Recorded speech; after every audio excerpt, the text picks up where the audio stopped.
c'était épouvantable cette période. C'était trouble parce que c'était. On racontait, bon, Pétain c'était le sauveur, d'autres Pétain c'était un assassin, c'était. Puis quoi, trier quand vous êtes jeune là-dedans, quand vous êtes en Blaise, vous voyez pas grand-chose. Honnêtement, on était gamin, on entendait, mon père était très engagé à l'époque, on entendait mon père regarder j'écoutais la radio et tout ça, mais à 14-15 ans, j'avais autre chose, on pensait plus à aller courir les filles ou aller jouer au ballon que de la résistance. On avait peur, on avait peur. On avait peur d'être envahi, enfin d'être massacré. Des fois ça a été le hasard, des fois ça a été... Non, il y a eu une culture qui s'est faite. C'était des gens qui se laissaient pas faire. Oui. C'est ça. Et à ton avis, ça a commencé très tôt, enfin, dans leur tête? Non, dans leur tête, ça a commencé assez tôt. Ils étaient là, ils étaient prêts à partir, ils attendaient l'ordre, hein, montant, tous ceux que je connais, quoi. Pourquoi ils sont venus là? Parce que ils étaient engagés aussi par rapport à leurs parents qui avaient fait 14. La patrie, ça voulait dire quelque chose. Pierre-François, le père, qui à l'époque, son âge, je ne l'ai pas dans la tête, mais on peut le trouver, mais qui avait à cette époque-là, qui était âgé, qui avait fait la guerre de 14, était une personne qui arrivait des Ardennes, qui avait été chassée en 1914 des Ardennes, et qui avait fait la guerre de 14 et qui se trouvait à Cré. Donc il y avait déjà une haine contre les Allemands, on avait perdu la guerre, donc une haine contre les Allemands qui l'avait fait changer de région, qui était atterri à Cré. Ça, l'instit. C'est vrai qu'on leur a appris la France. La France, la patrie, la terre de nos pères, etc. Quoi. Et ça, c'était dans leur culture, quoi. Moi, tout simplement, on est d'abord, premièrement, on est d'une famille musulmane, une famille juive, on est juifs, etc. Il est évident que je n'étais pas d'une famille de droite. Par conséquent, il y avait déjà cet engagement très, très calme, très lent, parce que, bon, c'était pas une révolution.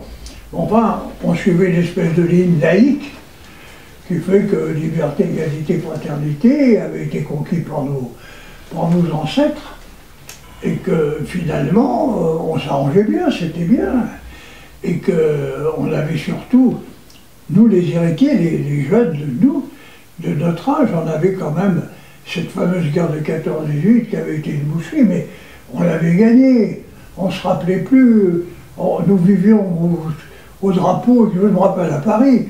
Moi j'étais à Paris, je voyais toutes les rues, ça me plaisait, mais j'ai beau te dire que j'en ai vu des chapeaux volés, types qui ne découvraient pas quand un drapeau passait. Les gens n'étaient pas super patriotiques, mais ils étaient républicains. Et puis la défaite, cette défaite qui a amené des gens que je n'approchais pas particulièrement, travail, famille, patrie à la place de liberté, égalité, fraternité, c'était pas mon job, ça me plaisait pas beaucoup. Et naturellement, tout ça, ça a fait clic, clic, clic, de pire en pire, parce qu'il y avait ceci, il y avait cela, on était serrés, et il y avait les Allemands quand même, les Allemands qui étaient en France.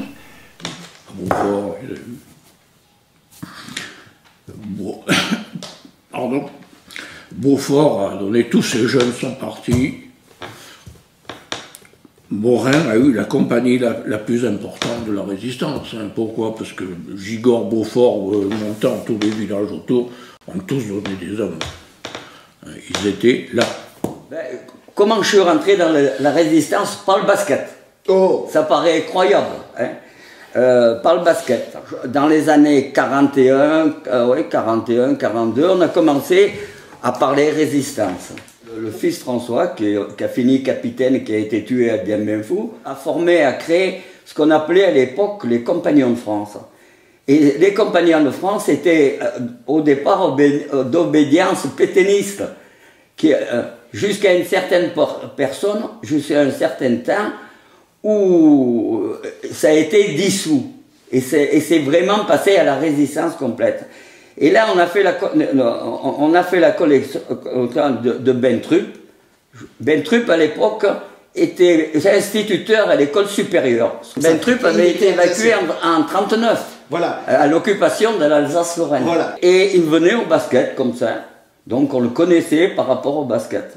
C'est lui, particulièrement, qui a pris des contacts, c'est passé par Romain, un peu par les Compagnons de France, hein, il faut dire ce qu'il en était. Un jour, Jean-François me dit, on est en train de former un groupe, est-ce que tu viendras avec nous? Bien sûr, tous les basketteurs, les cernes, tout ça, on est en train de former un groupe avec Bentrup, donc que je connaissais, que je le voyais au basket.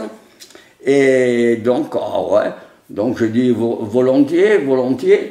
Mais voilà, j'ai dit volontiers. Et donc là, on m'a coupé une pièce de 1 sou en bronze. On m'en a donné la moitié. On me dit, tu fais partie de la résistance. Est-ce qu'il y avait aussi le poids des chefs? Morin, est-ce qu'il y avait un phénomène d'entraînement, le caractère du mec? Oula, mais à Beaufort, Morin a été mal vu par certains parce qu'il avait tourné kazakh. Hein, j'ai une séance que je connais, avec mon grand-père, nous on habitait Moulin-du-Roi, hein, avec ma mère, mes parents étaient à l'usine. Et je sais qu'un jour, Morin et mon grand-père venaient à Beaufort, tous les deux, en vélo. Alors à l'époque, on avait le temps de discuter, surtout quand on poussait le vélo à la montée. Et ils se sont dit, je sais pas quoi.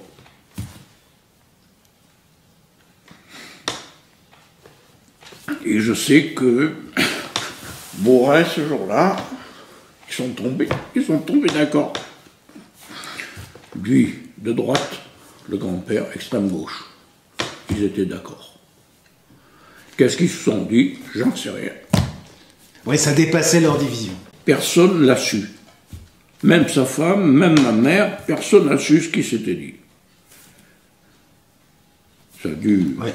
Oui, ils ont dû... C'était des mecs. Oui. Oui, c'était pas des mecs qui se laissaient impressionner les autres. Non, c'était tous des caractères. Oui, c'était des caractères. Ouais, des calaplons. Et on était donc à l'EPS. Donc à l'EPS où était Bentrup, et comme professeur, il y avait Beauvais à l'époque. À l'EPS, ça voulait dire quoi? L'école supérieure primaire. D'accord. Okay. Et on était en pension chez François. Tout le monde était donc dans la résistance. On était dans le milieu. Le milieu classique. J'arrête mes études au brevet et je reviens à Saillant. À Saillant, qu'est-ce que je fais? Ben, je rentre à l'usine. Et en 1942, je suis appelé pour travailler en Allemagne. Vous savez que c'était la relève. Donc avant moi, deux camarades de l'usine étaient partis. Et moi, je me trouve nommé. Il n'était pas question pour moi, ni pour mon père, que j'allais en Allemagne. Donc je suis allé me camoufler dans une ferme, à Vacher-en-Ken, dans une ferme comme ouvrier. Alors là, on travaillait et on était nourris au cocher. Et puis, à la classe 43, STO, il y a une semaine près, feuille de rappel de l'armée pour servir ou dans les postes de guet, où ils avaient eu idée, ça n'a pas été très concrétisé, mais quand même, de faire l'accompagnement des trains allemands par des Français. Alors, inutile de vous dire, j'ai pris le sac, et j'ai foutu le corps, j'ai dit, maintenant je me tire. Et donc, que faire? Ben, je suis venu à Cré, j'ai trouvé du boulot, et je suis rentré comme bûcheron. Ben, j'ai fait le bûcheronnage, et puis voilà. Ce qui m'a... Donc, j'étais au RIP, je travaillais avec des... C'était pas des tendres, j'aime autrement vous dire, les bûcherons. Hein. La première question qu'ils m'ont fait voir tes mains. J'avais pas des mains de bûcheron à l'époque. Hein. Alors bon, ça s'est passé comme ça, mais parallèlement à ça, il est évident que les contacts étaient vite pris. Très discrets. Mais quand même, je connaissais pas mal de monde.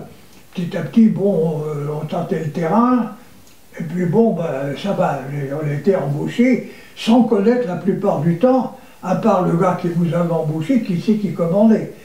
Moi, j'ai assisté une fois à une conversation entre des grands, je ne me rappelle plus qui, il y avait mon frère, puis des jeunes, et il y a un Marseillais qui arrive, un de leurs amis, mais qui avait été ici, enfin, il le connaissait.